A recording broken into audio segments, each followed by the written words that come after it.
come on in. Thank you, Chaplain Andrea. Nice to be here. So this is it, huh? Yeah, This is the chaplain's this office. is. Welcome. Cool. Come on in. So this is where typically you would have people come in and meet with you to find out what exciting opportunities you might have, right? Absolutely. This is the Awesome. place. This is it. Good. So tell us a little bit about student missions and what you do here on the Walla Walla University campus. Sure. So we just basically want to provide opportunities for students to grow spiritually and even in their leadership skills. Sometimes there's a lot that can happen academically and on campus, but sometimes it's even bigger than that. And so we want to provide an experience for people to have full-time service and see what God wants to do in their life through that.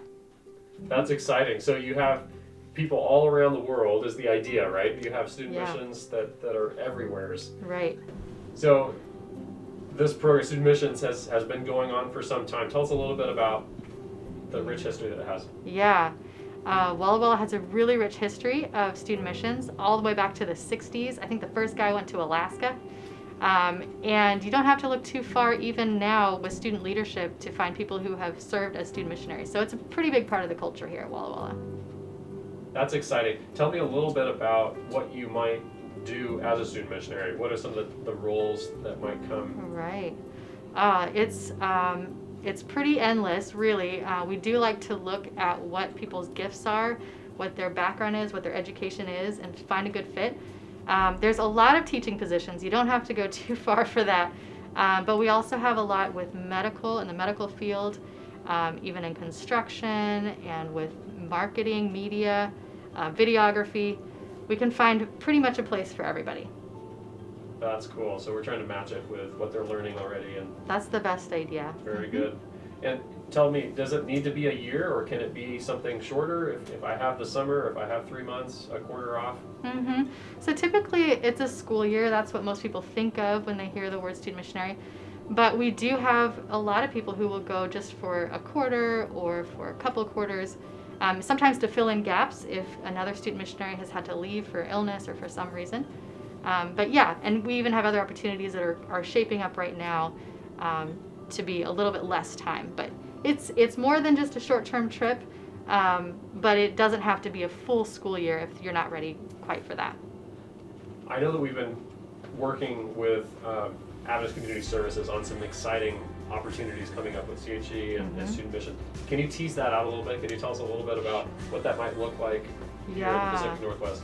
What I love about this opportunity is that I think it's an opportunity for students to take what they're learning on campus academically and apply it in a community setting that enriches the life of the people there as well as the church there in that community. So I think it's a really good partnership and I'm excited to see how it develops. So even with COVID, things are changing, there's all these challenges. Is there still something I can do? Yes, there is. We actually have, normally we have, 50, 60, 70 SMs, but right now we're down to 8. But we're actually super excited for those 8 right here in the United States.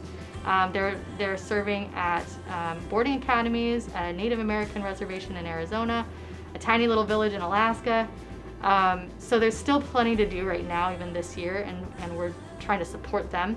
But we're also preparing for next school year. That's kind of what we do here is we don't want to just send you out in 2 weeks and see you later. We're ready to prepare you, and that can take a little while.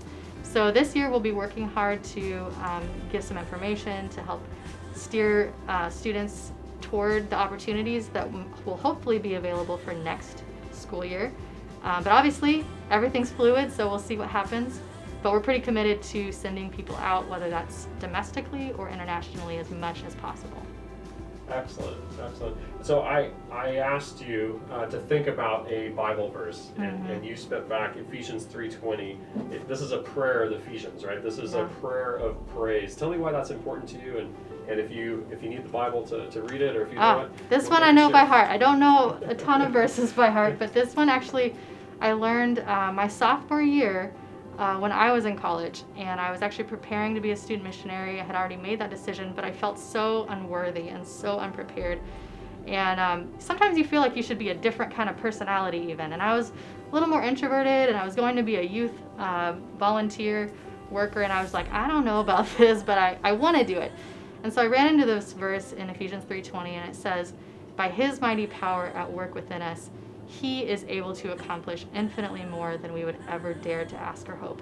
And that's when I realized it wasn't really about me at all. It was just about my willingness to be a light and to do whatever it was that God had given me. But it was really God's power in me. And I think it's helpful for me even now, and even in this time that we're living in.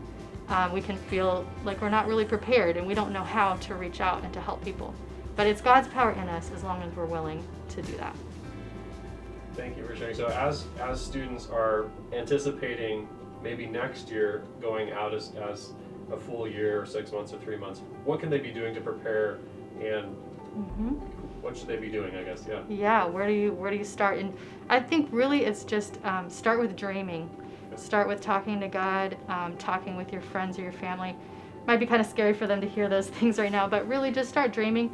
You can go to our website here on Walla Walla, and you can see some opportunities, some calls that have typically been available. And of course, we'll be figuring out what's available in the future, but that's the best place to start. And start talking to, when you run into someone who has served as a student missionary, ask them their story, listen to their stories, and you'll have plenty to think and to pray and to dream about.